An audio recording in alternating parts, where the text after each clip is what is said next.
మహిళా సంఘాలకు సీఎం రేవంత్ రెడ్డి తీపి కబురు చెప్పనున్నారు. కోటి మందిని కోటీశ్వరులను చేయటమే లక్ష్యంగా సర్కార్ అడుగులు వేస్తోంది. మహబూబాబాద్ జిల్లాలో 2 మెగావాట్ల విద్యుత్ ఉత్పత్తి కోసం సోలార్ పవర్ ప్లాంట్లను ప్రభుత్వం మంజూరు చేసింది.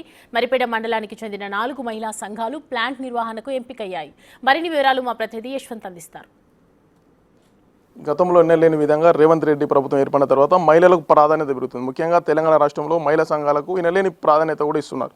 ముఖ్యంగా గతంలో శ్రీ మహిళా శక్తి క్యాంటీన్లు, గృహజ్యోతి, ముఖ్యంగా దీంతో పాటుగా 500K గ్యాసు, దీంతో ఉచిత బస్ సౌకర్యం, ఇలా ఎన్నో పెద్ద పెద్ద పథకాలు, ప్రభుత్వ పథకాలన్నింటిలో కూడా మహిళలకు ప్రాధాన్యత ఇస్తూ మహిళల అభివృద్ధికి కూడా తోడ్పడుతుంది. ఎన్నికల ముందు ఏదైతే తెలంగాణ రాష్ట్రంలో ఉన్నటువంటి 1 కోటి మంది మహిళలను కోటీశ్వరులను చేయమే లక్ష్యమని రేవంత్ రెడ్డి చెప్పాడు. అదే దిశగా కూడా అడుగులు వేస్తున్నాడు. దీంతో పాటు మార్చి 8వ తేదీ అంతర్జాతీయ మహిళా దినోత్సవం సందర్భంగా జిల్లాలో ఉన్నటువంటి కొన్ని మహిళా సంఘాలకు పెట్రోల్ బంకులు, దీంతోపాటు సోలార్ విద్యుత్ ప్లాంట్లు, ఇలాంటి ఎన్నో పథకాలకు కూడా వాళ్ళకి అవకాశం కల్పించారు. దీంతో ఇప్పటికే జిల్లాలో ఎన్నో మహిళా స్త్రీ శక్తి క్యాంటీన్లు కూడా ఏర్పాటు చేసి మహిళల ఆర్థిక పురోగతి కూడా సాధిస్తున్నారు. ప్రస్తుతం మనం మహబూబాబాద్ జిల్లాలోని 2 సోలార్ ప్లాంట్లకు ఒక్కొక్కటి 1 మెగావాట్ సోలార్ విద్యుత్ ఉత్పత్తి కోసం 4 వివో సంఘాలను కూడా సెలెక్ట్ చేశారు. ప్రస్తుతం మనం మహబూబాబాద్ జిల్లా మరిపేడ మండలం అబ్బాయిపాలెం వద్ద మహిళా సంఘాల వద్ద ఉన్నారు. వాళ్ళ మహిళా సంఘాలకు సంబంధించిన వివోఏలు కూడా ఇక్కడ మొత్తం కూడా సమావేశం మీటింగ్ పెట్టుకున్నారు. ఎట్లా అనిపిస్తుంది వాళ్ళ సంఘానికి సంబంధించి అడిగి తెలుసుకుందాం. మేడం నమస్తే.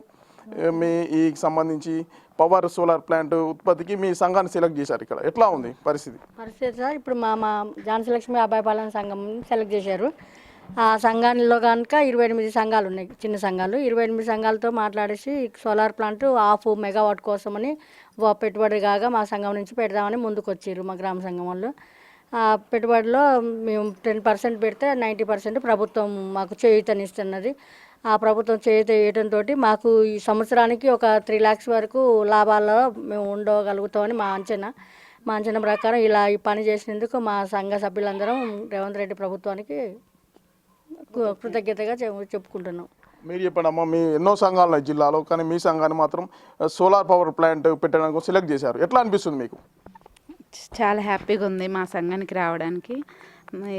ఇంత హ్యాపీ మూమెంట్లో రేవంత్ రెడ్డి గారికి థ్యాంక్ యూ చెప్తున్నా. అమ్మ మీరు చెప్పండి, మీకు ఎట్లా ఉంది?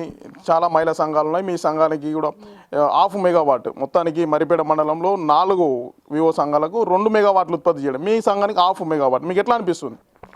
రేవంత్ రెడ్డి గారికి నమస్కారం. ఎందుకంటే మా మహిళలకు ప్రియారిటీ ఇస్తూ మా మహిళా సంఘాలను ముందుకు నడిపిస్తూ మాకు ఈ మహబూబాబాద్ జిల్లా మరిపేడ మండలం అబ్బాయిపాలెం విలేజ్ 4 వివో సంఘాలకు మా ఊరికి ఒక ప్రాజెక్టునిచ్చి కరెంటును ఉత్పత్తి చేసి మా గ్రూపుల్ని బాగు చేస్తూ మేము వచ్చే సంవత్సరానికి 3-4 లక్షల రూపాయల చొప్పున మాకు వడ్డీ కలిసి వస్తూ మేము కరెంటు ఈ వేరే వాళ్ళకు అమ్ముతూ వచ్చిన లాభాలని మా గ్రూప్ సభ్యులందరం 28 వివోలు 28 గ్రూప్ సంఘాల వాళ్ళమందరం తీసుకొని మేము బాగుపడడానికే ఈ రేవంత్ రెడ్డి గారు మాకు ఒక ప్రాజెక్టును కల్పించినందుకు చాలా ధన్యవాదాలు చెప్తున్నాం. మేము చాలా సంతోషంగా ఉన్నాం. గ్యాస్ కూడా అప్పుడు 1000 రూపాయలకు వచ్చేది, ఇప్పుడు 500లకు వస్తుంది. ఇంక కరెంటు 200 యూనిట్లకే ఫ్రీ కరెంట్. మాకైతే అప్పుడు చాలా బిల్ వచ్చేది, ఇప్పుడు ఫ్రీ వస్తుంది. ఇట్లా చాలా సంతోషంగా ఉంది మాకు. అమ్మ మీరు చెప్పండి, మీ గతంలో కేవలం పురుషులు మాత్రమే వ్యాపారాలు చేసేది, ఇప్పుడు మహిళలు మీకు కూడా కరెంట్ ఉత్పత్తి సోలార్ ద్వారా కరెంట్ ఉత్పత్తి చేసే స్థాయికి రేవంత్ ప్రభుత్వం చూస్తుంది. మీకు ఎట్లా అనిపిస్తుంది? చాలా సంతోషంగా ఉంది. నేను ఇక్కడ ఝాన్సీ లక్ష్మి దానికి వివోఏగా పనిచేస్తున్నా. ఇక్కడ చిన్న సంఘాలన్నీ మంచిగా అప్పులు కట్టుకుంటున్నాయి. Bank linkage ఇప్పిస్తున్నా. 2 లక్షలు ఇచ్చిన గతంలో. రంజాన్ అనే తను 2 లక్షలు తీసుకొని పిండి మిల్లు పెట్టుకుంది, పసుపు పడుతుంది, పచ్చళ్ళు గినక తయారు చేసుకుంటుంది. చాలా సంతోషంగా ఉంది. మొత్తానికి ఏదైతే మహిళా సంఘాల ఆర్థిక అభివృద్ధి కోసం కృషి చేస్తున్న రేవంత్ రెడ్డి ప్రభుత్వాన్ని కూడా మేము ధన్యవాదాలు చెప్తున్నాము. కేవలం గతంలో పురుషులు మాత్రమే వ్యాపారాలు చేసేది, కానీ ఇప్పుడు రేవంత్ రెడ్డి ప్రభుత్వం ఏర్పడిన తర్వాత మహిళలకు ఎనలేని ప్రాధాన్యత వస్తుందని కూడా ఇక్కడ మహిళలు చెప్తున్న పరిస్థితి. మొత్తానికి మహిళా దినోత్సవం సందర్భంగా మొత్తం రాష్ట్రంలో ఉన్న మహిళలందరూ కూడా హర్షం వ్యక్తం చేస్తున్న పరిస్థితి ఉంది. వీడియో జర్నలిస్ట్ వీరేంద్రతో యశ్వంత్, బిగ్ టీవీ, అబ్బాయి.